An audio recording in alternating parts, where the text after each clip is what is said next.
গ্রামের ঐতিহ্যবাহী তাল পিঠা আজকে আমি আপনাদেরকে শহরে বসেই তৈরি করে দেখাচ্ছি।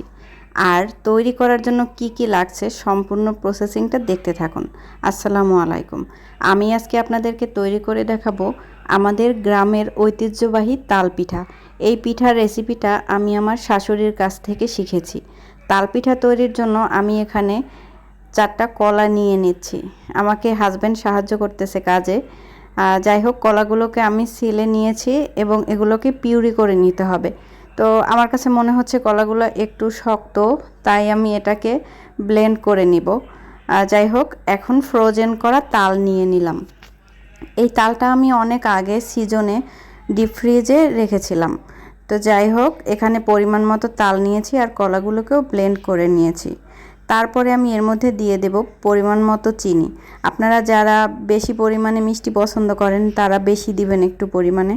আর এইখানে চিনির পরিবর্তে গুড় দিলে আরও বেশি টেস্ট আসে। তো আমার কাছে চিনি ছিল তাই আমি চিনি ব্যবহার করছি। আর এখানে একটু স্বাদ মতো লবণ দিয়ে নিচ্ছি। এখন দিয়ে দেব নারকেল কোড়া। এই নারকেলটা আমি ফ্রোজেন করে রেখেছিলাম কয়েকদিন আগে, পিঠা খাওয়ার জন্যই মূলত। আর পিঠার মধ্যে নারকেল যত পরিমাণে বেশি দিবেন ততই পিঠা বেশি মজা হবে। এরপরে দিব আমরা চালের গুঁড়ো। এখানে আমি শুকনো চালের গুঁড়ো নিয়েছি।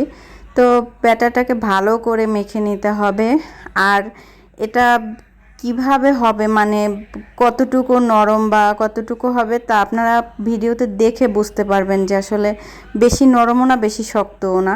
আর রেস্টে রাখতে হবে ব্যাটারটাকে 4 থেকে 5 ঘন্টা বা তার বেশি। আমি 6-7 ঘন্টা রেখেছি। তো এখন পাশের বাগান থেকে কলা পাতা এনে দিয়েছিল আমার হাজব্যান্ড। তো এখন আমি পিঠাগুলোকে একে একে তৈরি করে নিচ্ছি। আর এটা তো যারা তালপিঠা তৈরি করেন তারা তো জানেনই যে আসলে পিঠা কিভাবে তৈরি করতে হয়। আমি একটু পাতলা করে নিয়েছি, যেহেতু আমি গ্যাসের চুলায় ভাজবো এজন্য একটু পাতলা করে নিয়েছি। আর আমার লাইফে প্রথম এই পিঠাটা আমি তৈরি করছি। এর আগে আসলে অনেক খেয়েছি, দাদির হাতের পিঠা খেয়েছি বা আমার বাসায় সবাই তৈরি করতো, কিন্তু আমার নিজের হাতে কখনো তৈরি করা হয়নি। এটাই হচ্ছে আমার প্রথম তৈরি করা পিঠা। যাই হোক, আলহামদুলিল্লাহ পিঠাগুলো কিন্তু অনেক মজার হয়েছিল। তো এখন আমি 2 চুলাতেই ভেজে নিচ্ছি। তো দেখুন এটা কতটা পারফেক্টভাবে হয়েছে। আপনাকে খেতে দিলে বা কাউকে খেতে দিলে বুঝতে পারবে না যে এটা আমি গ্যাসের চুলায় শহরে বসে তৈরি করেছি। সেই গ্রামীণ ফিলটাই পাচ্ছিলাম পিঠাগুলো তৈরি করার পরে। আসলে আমরা শহরের মানুষ এখন এতটা আপডেট হয়েছি যে আমরা গ্রামের ঐতিহ্যগুলোকে দিন দিন ভুলে যাচ্ছি। কিন্তু আমার কাছে মনে হয় যে আমাদের কিছু হলেও মাঝে মাঝে এরকম করে খাওয়া উচিত, যাতে আমরা আমাদের ঐতিহ্যগুলোকে ভুলে না যাই। তো দেখুন আমার পিঠাগুলো কত সুন্দর হয়েছে।